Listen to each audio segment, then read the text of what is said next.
नमस्कार दोस्तों, मैं हूं प्रसन्नजीत और आप देख रहे हैं प्रोश प्रेजेंट।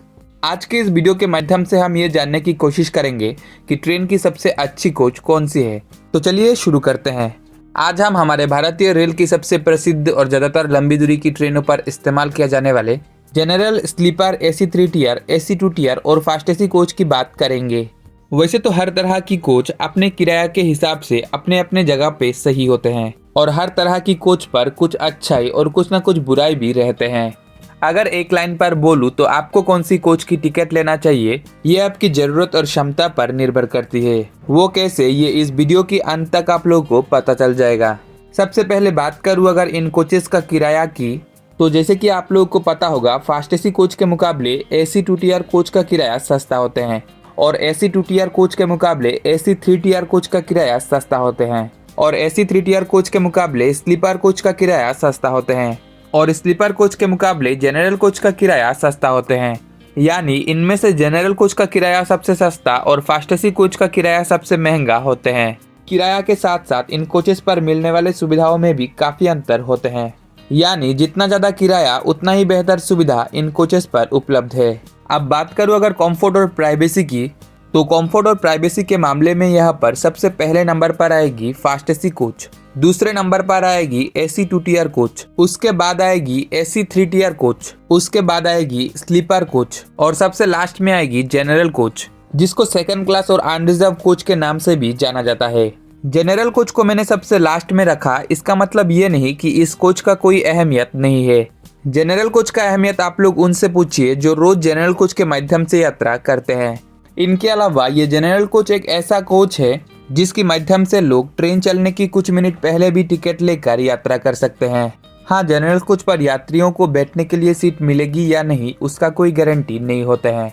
जनरल कोच पर यात्रियों को कभी कभी खड़ा होकर भी यात्रा करना पड़ता है, लेकिन ऐसा बिल्कुल भी नहीं कि हर ट्रेन की जनरल कोच पर हमेशा खड़ा होकर ही यात्रा करना पड़ता है। अक्सर जनरल कोच खाली भी रहते हैं जहां यात्री लेटकर भी यात्रा करते हैं। वैसे तो स्लीपर कोच की तरह जनरल कोच पर यात्रियों को लेटकर यात्रा करने की अधिकार नहीं होते हैं। हाँ, अगर सीट खाली हो तब अलग बात है। जनरल कोच के बाद आती है स्लीपर कोच। कम पैसे के अंदर लंबी दूरी के बीच लेटकर यात्रा करने वाले यात्रियों के लिए ये स्लीपर कोच एक वरदान की तरह है। जी हाँ दोस्तों, ये स्लीपर कोच एक नॉन AC कोच होने की वजह से इस कोच का किराया दूसरे AC स्लीपर कोच के मुकाबले काफी कम होते हैं। इसीलिए इस कोच के माध्यम से ज्यादातर लोग यात्रा करते हैं और आप लोगों ने भी देखा होगा ज्यादातर ट्रेनों पर दूसरे कोच के मुकाबले स्लीपर कोच का संख्या ज्यादा होते हैं। स्लीपर कोच के बाद आती है AC 3 टियर कोच। अगर कोई यात्री कम पैसे के अंदर AC कोच के माध्यम से लेटकर यात्रा करना चाहते हैं तो ये AC 3 टियर कोच उनके लिए सबसे बेहतर साबित हो सकते हैं। AC 3 टियर कोच एक ऐसी कोच होने की वजह से इस कोच का किराया स्लीपर कोच के मुकाबले थोड़ा महंगा होते हैं। बाकी फैसिलिटीज इस कोच पर लगभग स्लीपर कोच की तरह ही होते हैं।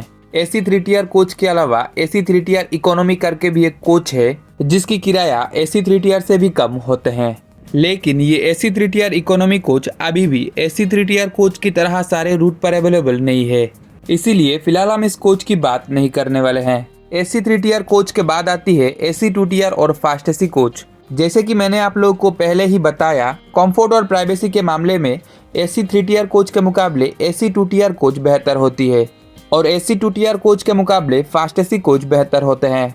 अब बात करूं अगर इन 5 कोचों में से सबसे बेहतर कोच की, तो जैसे कि मैंने आप लोगों को पहले भी बताया, कंफर्ट और प्राइवेसी के मामले में सबसे पहला नंबर पर आएगी फास्ट AC कोच।